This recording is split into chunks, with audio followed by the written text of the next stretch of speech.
नमस्कार विद्यार्थियों। हम मौर्य साम्राज्य के बारे में पढ़ रहे थे और पिछले टॉपिक में हमने जो हमारा पिछला लेक्चर हुआ था उसमें हमने मौर्य प्रशासन के बारे में जानकारी प्राप्त की थी। आज हम अशोक की प्रशासनिक नीतियों के विषय में यहाँ पर कुछ जानकारी प्राप्त करेंगे कि किस प्रकार से उसने अपनी प्रशासनिक नीतियाँ लागू की, प्रशासन में क्या क्या सुधार किए। तो यहाँ पर देखिए, जो अशोक था जब वो मौर्य सम्राट बना तो उस समय वो काफ़ी क्रूर शासक था। जैसा कि हमने बात की, सिंघली अनुश्रुतियाँ ये बताती हैं कि अशोक ने अपने 99 भाइयों की हत्या करके और राज सिंहासन प्राप्त किया था, परंतु कलिंग युद्ध के पश्चात उसका हृदय परिवर्तित हो गया और उसने भैरी घोष को छोड़ करके धम्म घोष को अपना लिया था। तो यहाँ पर उसने अपनी नीतियों और उद्देश्यों की प्राप्ति के लिए यद्यपि चंद्रगुप्त मौर्य के प्रशासन को ही लागू रखा, लेकिन कुछ उसने इसमें परिवर्तन भी किए। जिस प्रकार से चंद्रगुप्त मौर्य ने प्रशासनिक नीतियां अपनाई थी, उन्हीं नीतियों को यहाँ पर अशोक ने भी अपनाया, लेकिन उनमें अपने उद्देश्यों और नीतियों की पूर्ति के लिए उसने कुछ नए परिवर्तन किए, जिनके विषय में हम यहाँ आज चर्चा करेंगे। तो देखिए, सबसे पहले तो हम बात करते हैं कि उसने राजयुक्त और प्रादेशिकों की नियुक्ति की, जो भूमि, न्याय और लेखों से संबंधित कार्य करते थे। यह उसका प्रथम कार्य था प्रशासनिक सुधारों के अंतर्गत। इसके अतिरिक्त उसने धम्म महामात्रों की नियुक्ति की। धम्म प्रचार हेतु, अपने धम्म के प्रचार हेतु उसने धम्म महामात्रों की नियुक्ति की और उन्हें भारत ही नहीं बल्कि भारत के बाहर भी धम्म के प्रचार हेतु भेजा। इसके साथ साथ धम्म महामात्र विभिन्न संप्रदायों के मध्य सामंजस्य स्थापित करने का भी प्रयास करते थे, अर्थात जो धार्मिक असहिष्णुता थी उसे समाप्त करने का कार्य भी धम्म महामात्रों को दिया गया। और इसके साथ साथ उसने प्रतिवेदकों की नियुक्ति की। प्रतिवेदकों से तात्पर्य है कि विभिन्न साम्राज्य के विभिन्न हिस्सों से जो कुछ भी सूचनाएं होती थी वो प्रतिवेदकों के माध्यम से सीधे अशोक तक पहुंचती थी। अपने छठे शिलालेख में उसने प्रतिवेदकों की नियुक्ति का उल्लेख किया है।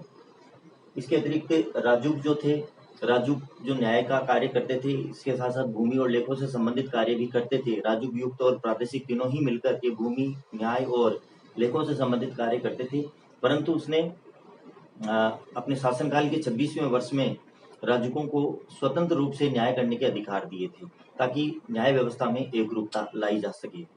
इसके अतिरिक्त जो दंड विधान था, अशोक ने उसको उदार बनाया और जो अमानवीय जो यातनाएं दी जाती थी कैदियों को, वो बंद करवा दी गई। इसके साथ साथ राज्याभिषेक जो दिवस आता था अशोक का प्रतिवर्ष, उसने अपने राज्याभिषेक दिवस के ऊपर जो कम सजा प्राप्त कैदी थे या जिनका अपराध न्यून होता था, कम होता था, ऐसे कैदियों को उसने मुक्त करना प्रारंभ कर दिया था, अर्थात उसने उदारता का भी परिचय दिया। इसके साथ साथ उसने मृत्युदंड प्राप्त अपराधी होते थे, उनको उसने 3 दिन का समय पश्चाताप हेतु दिया, ताकि वो अपना अगला जन्म सुधार सके या परलोक को सुधारा जा सके और इस लोक में किए गए अपने पापों का पश्चाताप कर सके। इसके साथ साथ अशोक ने जीव हिंसा का पूर्णतः निषेध कर दिया। किसी भी प्रकार के जीव की हत्या किए जाने पर पूर्णतः प्रतिबंध लगा दिया गया और साथ साथ स्वयं अशोक ने भी युद्ध नीति का त्याग करके और धम्म नीति को अपना लिया था। उसने कुछ नवीन अध्यक्षों की नियुक्ति की, जैसे जो स्त्राध्यक्ष था, इसकी नियुक्ति स्त्रियों के संरक्षण हेतु की गई थी।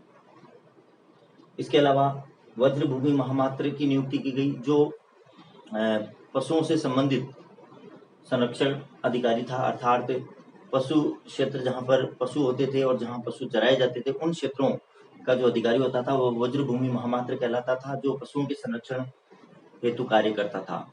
इसके साथ साथ उसने नगर व्यवहारिकों की नियुक्ति की। नगर व्यवहारिक से तात्पर्य कि नगर के अंतर्गत जो न्याय व्यवस्था का कार्य था वो नगर व्यवहारिकों द्वारा देखा जाता था। ये नए अधिकारी उसने नियुक्त किए थे।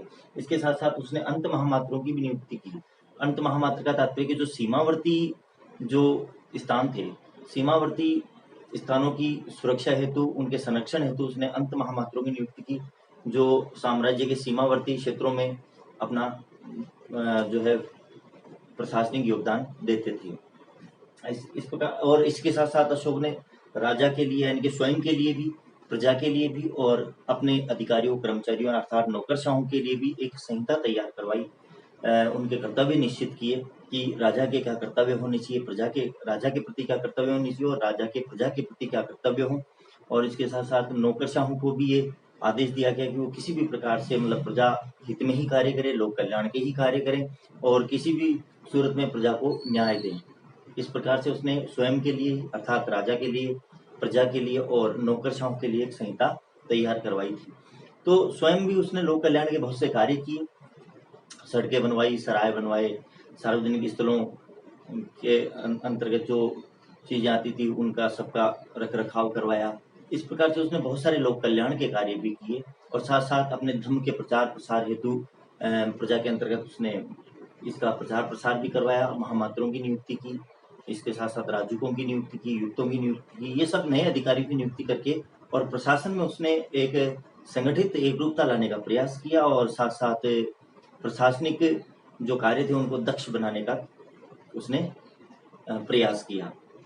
तो इस प्रकार से उसने प्रशासन को दक्ष और सक्षम बना दिया था। इस प्रकार से मौर्य जो साम्राज्य था अशोक के समय काफी प्रशासनिक व्यवस्था की दृष्टि से दक्ष और सक्षम बन चुका था। आगे हम बात करेंगे गुप्त साम्राज्य की, नेक्स्ट जो हमारा लेक्चर होगा। तो देखिए यहाँ पर जब हमने बात की थी कि जिस प्रकार से मौर्य काल के पश्चात शुंग वंश आता है 185 ईसा पूर्व में, हमने पहले भी बात की थी कि पुष्यमित्र शुंग जो अंतिम मौर्य सम्राट था वृद्धरथ, उसकी हत्या करके पुष्यमित्र शुंग ने 185 ईसा पूर्व में शुंग साम्राज्य की नींव रखी थी, शुंग वंश की नींव रखी थी। तो यहाँ पर जो कुछ क्षेत्रीय राजवंश गुप्त और मौर्य वंशों के बीच में कुछ क्षेत्रीय राजवंश हमको यहाँ भारत में अलग अलग क्षेत्रों में दिखाई देते हैं। सातवाहन राजवंश है, शक शासक हैं, इसके अलावा शुंग हैं, तो कुषाण हैं। इनके बारे में हम हमारे जो नेक्स्ट तीसरा चैप्टर होगा उसमें पढ़ेंगे। इसलिए हम यहाँ पर सीधे ही मौर्य काल के पश्चात गुप्त काल में चलेंगे और गुप्त वंश के बारे में नेक्स्ट हम लेक्चर में जानकारी प्राप्त करेंगे। धन्यवाद।